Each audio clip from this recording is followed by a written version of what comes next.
Hello, everyone. Welcome back to Dub NY Election Insights. Today, well, we've got a big surprise to cover, and this happened just a couple of days ago when I was driving down to Fredonia to visit my sister. But a poll released, and this was not just any ordinary poll, but we'll get to that. But this poll showed Kamala Harris, Vice President Kamala Harris, leading President Trump 47% to 44%, a 3-point margin in Iowa. Not Pennsylvania, not Wisconsin, not Georgia, not even North Carolina, Iowa. So you're probably thinking, what's the big deal? This is, it's a poll. It could be a Democratic firm. It could be a poorly rated quality firm. It could be anything. But here's the thing. You might not know who Ann Selzer is. This was an Ann Selzer poll, and as I highlighted here, she was described as the best pollster in politics by Claire Malone of 538, who we have a great deal of respect for on this channel, which in turn gave Ann Selzer, a A+ grade for accuracy. Almost never happens. Very, very rare. So it's just pretty surprising because if this was just any old poll, if this was just one of the many, many polls that are coming out constantly, especially near election day, and I would just scream outlier. I would think this was not a serious pollster, but it's very serious. This is as good as it comes, and it showed a shock result. Iowa, as I'll show here, 270towin.com. Show you I'm not messing with the map. This was the consensus as of November 1st, 2024, just hours before this Ann Selzer poll dropped. And you can see Iowa's characterized as a likely red state, so not expected to be projected ahead of this poll being released. So if you don't believe Wikipedia about Ann Selzer, don't take it from Wikipedia or even from me. Take it from her results.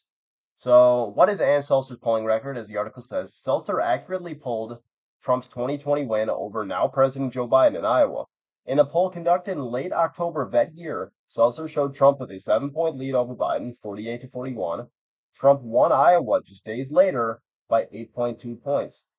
That's a 1.2 margin difference between her prediction and what actually happened. Okay, so you may not be as familiar with polls, depending on who's watching and, who is interested in this video, but for the record, a 1.2 margin difference in a presidential election, that is very, very good. And there's more, though. Selzer also predicted that Trump would win Iowa in his first presidential election in 2016 against former U.S. Secretary of State Hillary Clinton by 7 points.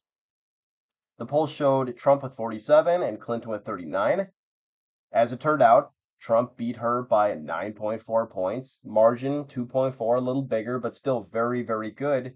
And also very good because you have to remember, in 2016, a lot of people saw Iowa more as a swing state. A state that could perhaps end up in Hillary Clinton's column, especially because of her perceived moderate views.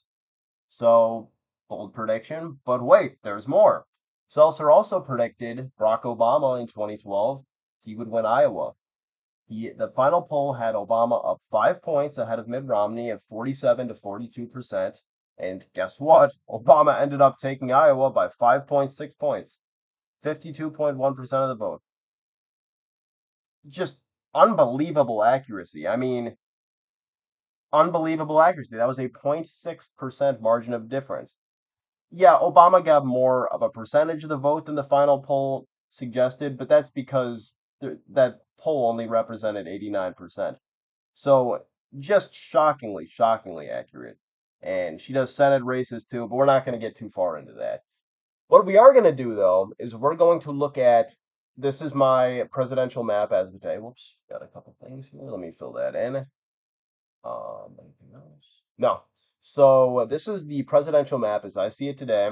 Couple differences. I have New Hampshire as a lean blue instead of likely. I think Trump's gotten some decent polling there recently. I do have Colorado as a solid blue state. I don't think it's going to be close at all.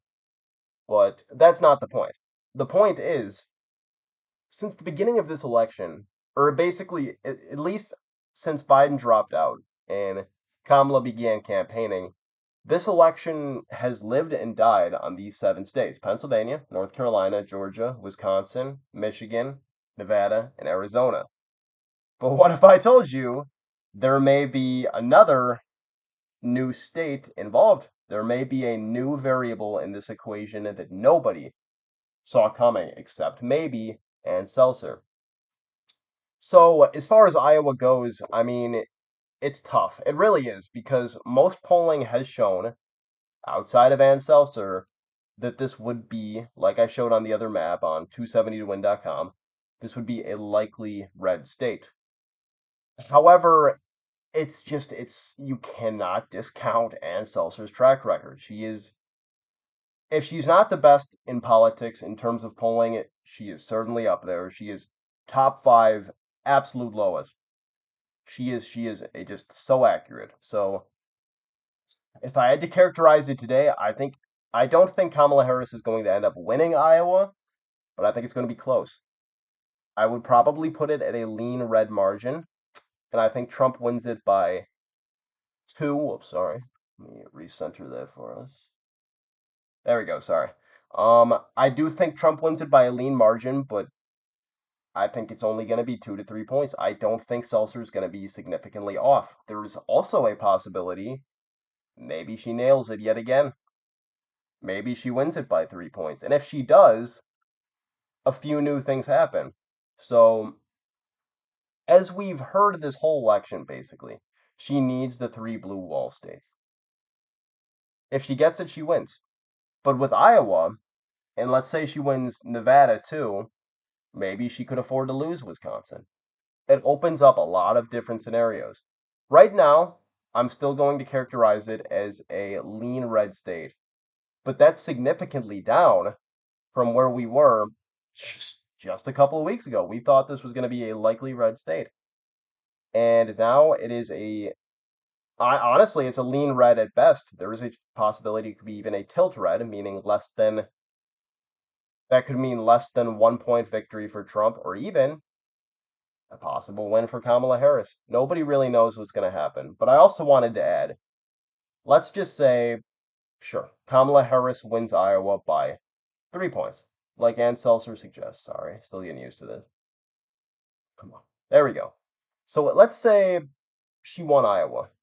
And I think part of the reason the poll is showing that she could win Iowa is because they put in a 6-week abortion ban, and plus Trump's talking about tariffs, I think have scared a lot of people in that region. But basically, if Iowa turns blue, I'd say buckle in, because I think that means the rest of the Midwest could be significantly more blue. We could see Michigan, Wisconsin voting 6 points to the left of where we maybe expected them. Instead of 1 point victories, they could become several point victories for Kamala Harris. Perhaps even states like Ohio could be less red than we thought. Perhaps even Texas. Who knows? But if this prediction is true, and if this prediction comes to fruit, it's looking like a very big blue wave is on the way that could carry Kamala Harris and perhaps many others down ballot to victory in this election. Thank you for watching. Please subscribe, and I'll see you in the next video.